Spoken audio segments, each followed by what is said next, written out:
जब इतिहास में जंगें लिखी जाती हैं, Forward to victory! कुछ नाम लहू की तरह उन पन्नों पर हमेशा के लिए जड़ जाते हैं।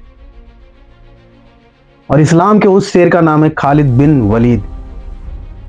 ऐसा योद्धा जिसने 100 से ज्यादा जंगें लड़ी लेकिन हार का सामना कभी नहीं किया। इनका जन्म 592 ईस्वी मक्का में हुआ था। कुरैश कबीला बानो मकसूब जंग में सबसे ताकतवर था। 3 हिजरी 625 ईस्वी। पहाड़े उदुल मदीना से लगभग 4 किलोमीटर। 700 मुसलमानों में से 100 जवान अब्दुल्ला बिन उमैया के साथ वापस लौट गए। कुरैश की मक्का आर्मी 3000 से भी ज्यादा। और सबसे बड़ा हमला मदीना पर। बैटल ऑफ बद्र में कुरैश को भारी हार मिली थी और उनका बदला अभी भी बाकी था। उन्होंने कहा आज मदीने को रौद देना है। और इधर रसूलुल्लाह सल्लल्लाहु ताला अलैहि वसल्लम अपनी तीर कमान फौज को पोजीशन दी। 50 तीरंदाजों का ग्रुप जिसके कमांडर अब्दुल्ला बिन जुबैर।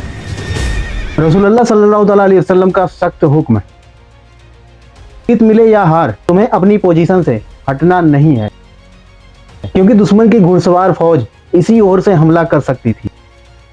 शुरू में मुसलमानों ने दुश्मनों की कमर तोड़ दी। कुरैश भागने लगे। मुसलमानों की जीत दिखाई देने लगी। और इसी वक्त एक बड़ी गलती, माले गनीमत देखकर तीरंदाजों ने सोचा कि जंग खत्म हो गई है। उन्होंने पोजीशन छोड़ दी। नाउ पहली बार नाम चमका, बैटल ऑफ ओहुद। मुसलमानों की बनाई जीत हार में बदल गई। लेकिन मूता की जंग में सब बदल गया। मुसलमानों के 2 कमांडर शहीद हो गए।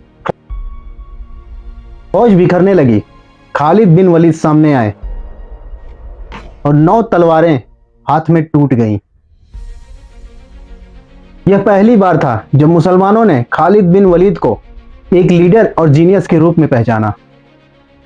सच की तलाश खालिद बिन वलीद को मदीना ले आई। रसूल अल्लाह सल्लल्लाहु ताला अलैहि वसल्लम ने कहा, खालिद तुम देर कर चुके, इस्लाम को तुम्हारी जरूरत थी। और यहीं से खालिद बिन वलीद को सैफुल्लाह यानी कि अल्लाह की तलवार के नाम का खिताब मिला। और फिर यह तलवार दुनिया भर में चमकी। Battle of यारमुक। रोमन साम्राज्य की 2 लाख की फौज और खालिद बिन वलीद की 36,000 और रोम की कमर टूट गई। 636 ईस्वी यारमुक नदी के किनारे और प्रेजेंट टाइम में जॉर्डन और सीरिया का बॉर्डर वहां पर है। मुसलमान 36,000, बैजेंटीन रोमन एम्पायर 2 लाख की सबसे बड़ी फौज, उस समय की सबसे बड़ी सुपर पावर। मुसलमानों ने सीरिया फतेह करना शुरू किया। बैजेंटीन एम्परर हरकुलिस डर गया और अगर आज नहीं रोका तो अरब पूरी दुनिया पर कब्जा कर लेगा। उसने अपनी सबसे बड़ी फौज निकाली और टारगेट मुसलमानों को हमेशा के लिए खत्म कर देना। खालिद बिन वलीद की मास्टर क्लास। मुसलमानों के पास तेज घुड़सवार फौज, डिसिप्लिन्ड आर्मी। खालिद ने कहा, दुश्मनों का दिमाग हर हमले के बाद बदलो। Day by day breakdown.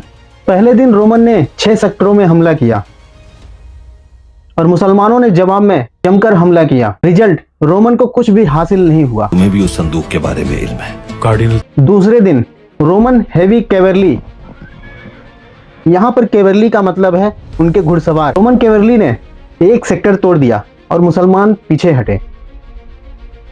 Khalid बिन वलीद ने जैसे ही देखा, वो खुद घोड़े पर सवार होकर पलटवार किया और दुश्मन को पीछे ढकेल दिया। और तीसरे दिन रोमन ने रात में हमला करने का प्लान बनाया।